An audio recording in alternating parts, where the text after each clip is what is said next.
Advertencia: el contenido de este video puede ser muy gráfico. Se recomienda discreción.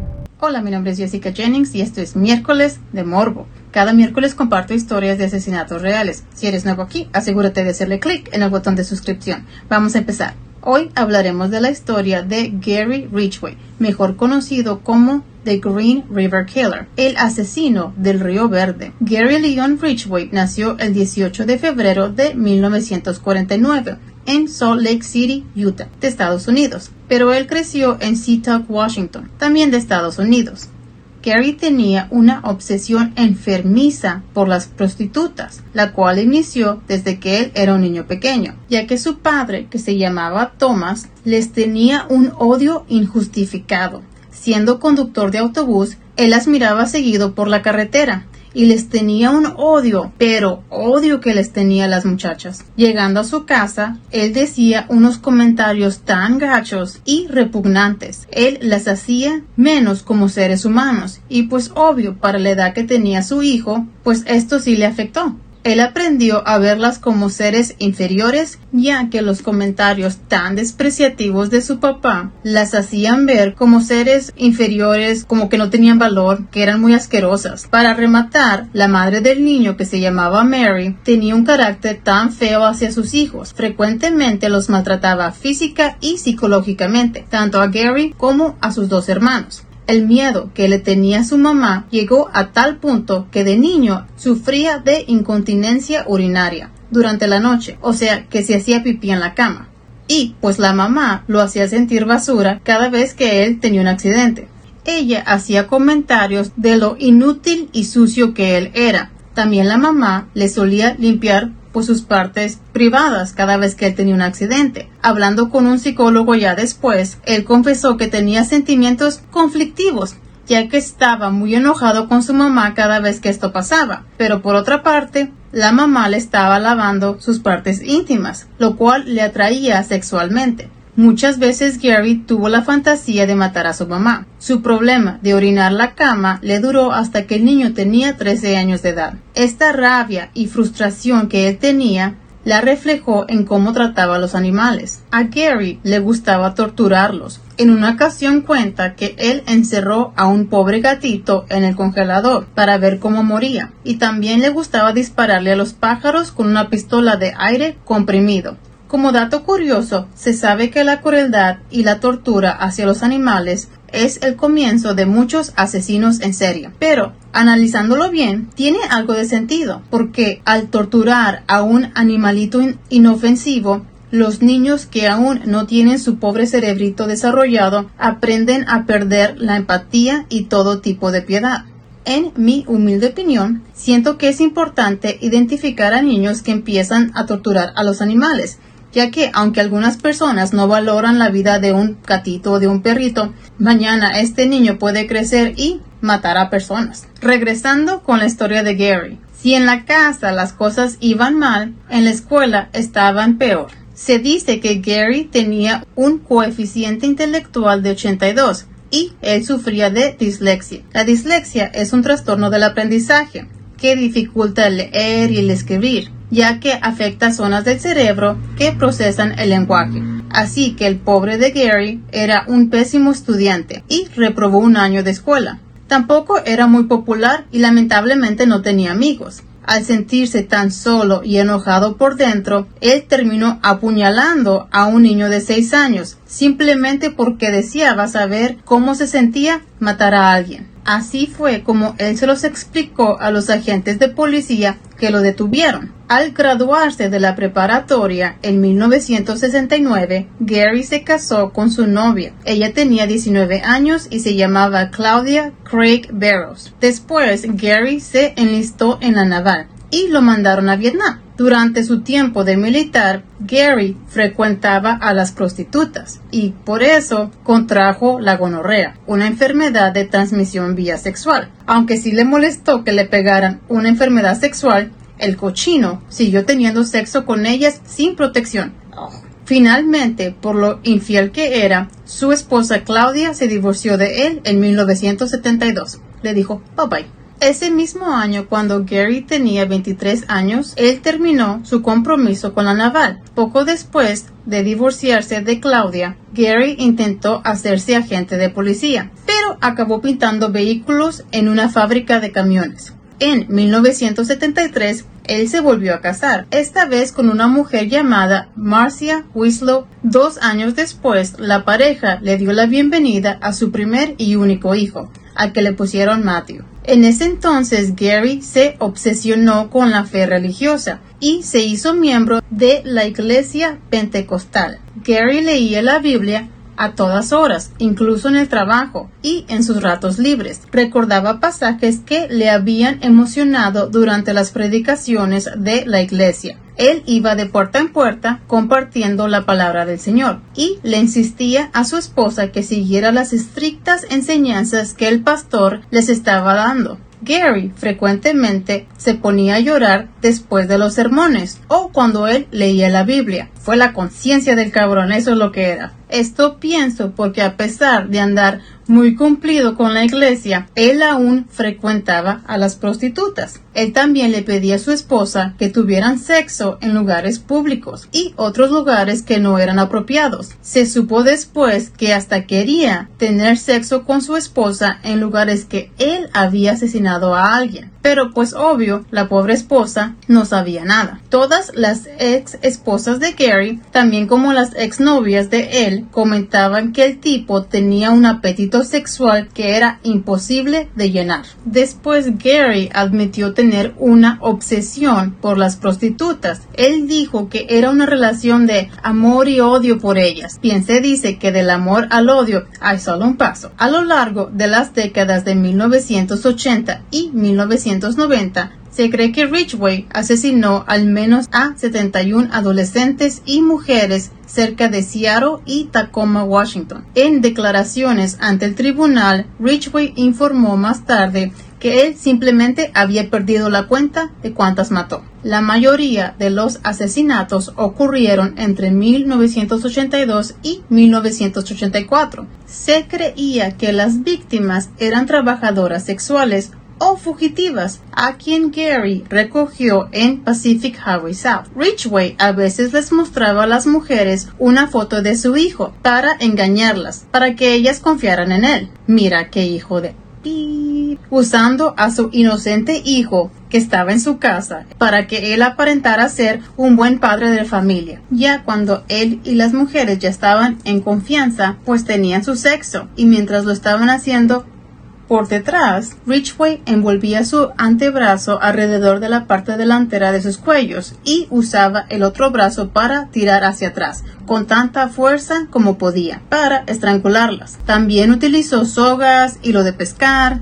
también como cuerdas, camisetas y hasta calcetines. Gary mató a la mayoría de las víctimas en su camión o en una área aislada, de lejitos. La mayoría del cuerpo de las víctimas fueron arrojados en áreas alrededor de Río Verde, del aeropuerto internacional entre Tacoma y Seattle. De ahí surgió el apodo de The Green River Killer, el asesino del Río Verde. Físicamente Gary estaba chaparrito, ya que solamente medía 1,55 m y pesaba alrededor de 70 kilos. Con sus gafas y su bigote, él no parecía el típico asesino peligroso. Se miraba inofensivo. Esto me recuerda a la historia de Dorotea Puente, la abuela asesina, que también se miraba que esa señora no mataba ni una mosca. Les voy a compartir el link por si acaso quieren ver ese video. Los vecinos de Gary lo recordaban a él por ser un hombre amable, a quien comúnmente lo veían cortar la leña y cuidar de su jardín, y ellos decían que él llevaba una vida aparentemente normal. Durante los siguientes años siguieron apareciendo cuerpos de mujeres violadas y estranguladas. La policía también encontró a 2 víctimas en el área de Portland, Oregon. Gary dejaba los cuerpos generalmente desnudos. A veces él regresaba a los cuerpos de las víctimas y tenía relaciones sexuales con ellas. Gary aclaró más tarde que él no encontraba la necrofilia muy satisfactoria, o sea, tener sexo con un cadáver, pero tener relaciones sexuales con el difunto, pues reducía sus necesidades de obtener una nueva víctima y por lo tanto le ayudaba a no ser atrapado. Gary ocasionalmente contaminaba las escenas del crimen con goma de mascar, cigarrillos e incluso transportó los restos de algunas víctimas a través de las fronteras estatales hasta Oregon para poder confundir a la policía. Para alguien que supuestamente no era tan inteligente, le tenemos que dar un poco de crédito.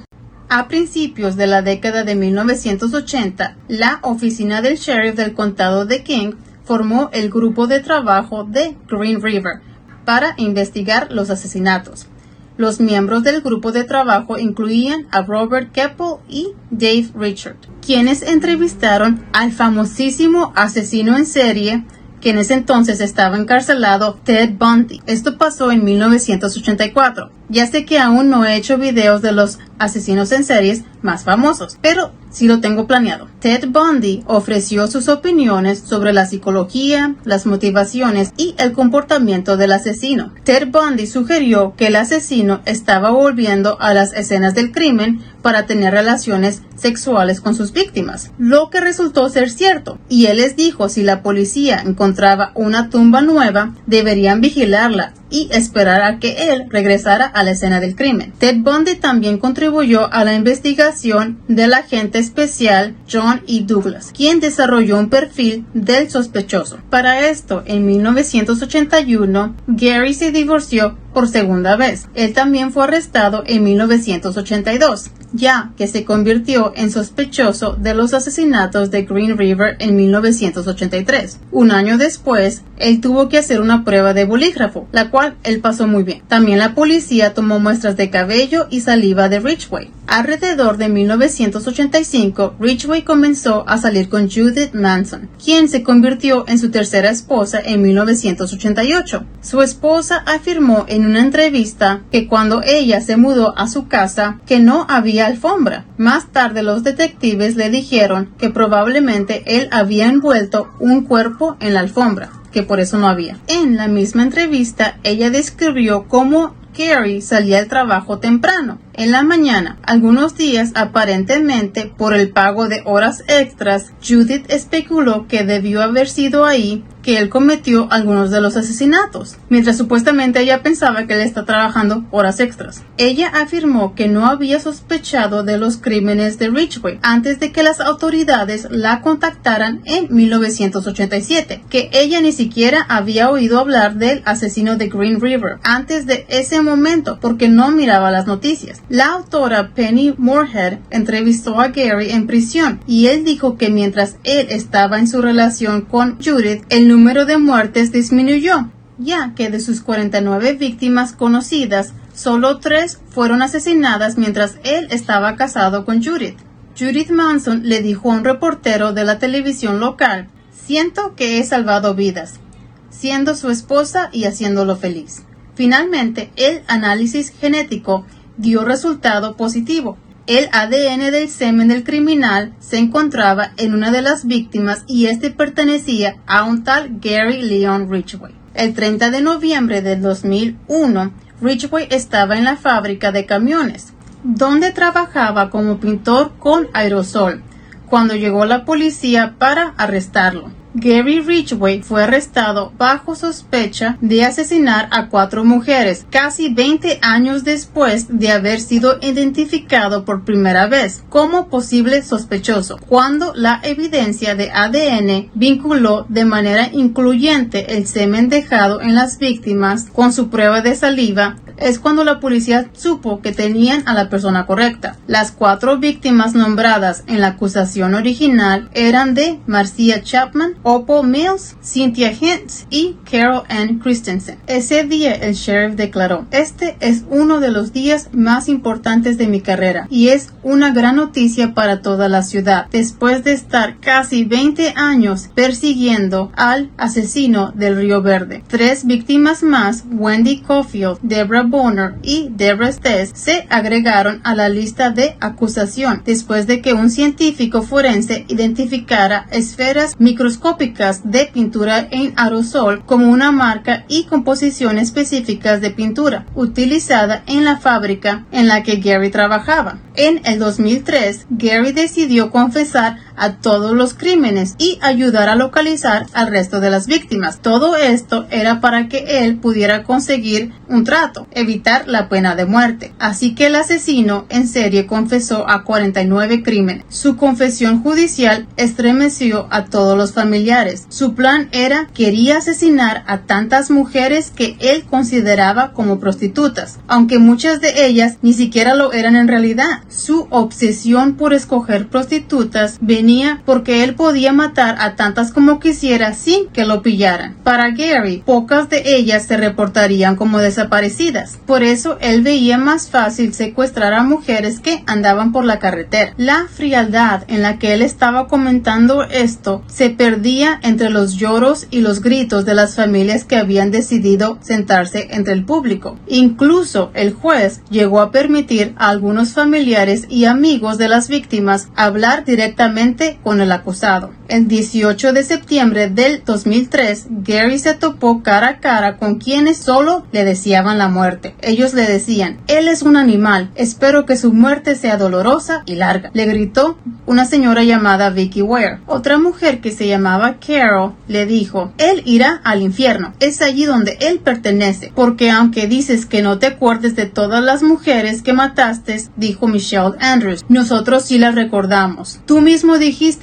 que no eran nada para ti, pero lo eran todo para nosotros". Ante estos mensajes de odio, el muy monstruo se mostró completamente serio e inexpresivo, como que no le importó. Parecía que ninguna de aquellas palabras podía quebrarle. Sin embargo, llegó Robert Rue, padre de Linda Jane Rue, asesinada el 26 de septiembre de 1983, y Gary no logró aguantar el llanto. Él le dijo lo siguiente: "Señor Ridgway, hay personas que te odian, yo no", y se lo dijo mirándolo fijamente. "Usted ha hecho que sea muy difícil cumplir con mis creencias. Dios dice que debemos perdonar. Estás perdonado". Y con eso el señor concluyó. Aquellas palabras provocaron que Gary Ridgway empezara a llorar y que pidiera perdón por sus actos. Aunque él finalmente evitó ser condenado a la pena capital al admitir los crímenes y declararse culpable, él fue condenado a 49 sentencias consecutivas de cadena perpetua, sin posibilidad de obtener la libertad condicional. Desde entonces, el asesino de Green River se encuentra encarcelado en la cárcel del estado de Washington. Judith Manson se divorció de Gary en el 2002 y encontró la felicidad en la religión y en una nueva pareja. Los hermanos de Gary tienen vidas exitosas en Seattle. Su hijo Matt se unió a la Marina y está felizmente casado. 7 años después del término del juicio, los investigadores lograron localizar el último cadáver. Este se trataba de Sandra Denise Major. Gracias a la muestra de sangre proporcionada por un primo de ella, pudieron comunicárselo a los familiares y darle sepultura. Por su parte, Gary Ridgway intentó captar una rueda de prensa para explicar que no había matado a 49 mujeres, que fueron 80, pero los investigadores no siguieron su juego. Ellos sabían que él mentía. Aunque Gary se libró de la pena de muerte, el tiempo no perdona, y a sus 73 años de edad, él está más cerca de acabar sus últimos días. ¿Saben qué? Se me hace curioso cómo asesinos en serie quieren evitar la pena de muerte y prefieren vivir el resto de su vida en la cárcel. Para mí eso suena mucho peor. A lo mejor le tienen miedo a lo que sigue después de la muerte, debido a sus crímenes. Esa es mi teoría personal. Y así terminamos el caso de Gary Leon Ridgway. ¿Qué opinas de este caso? Por favor, comparte conmigo en los comentarios. Y no se te olvide hacerle clic en el botón de suscripción para vernos el próximo miércoles. Bye.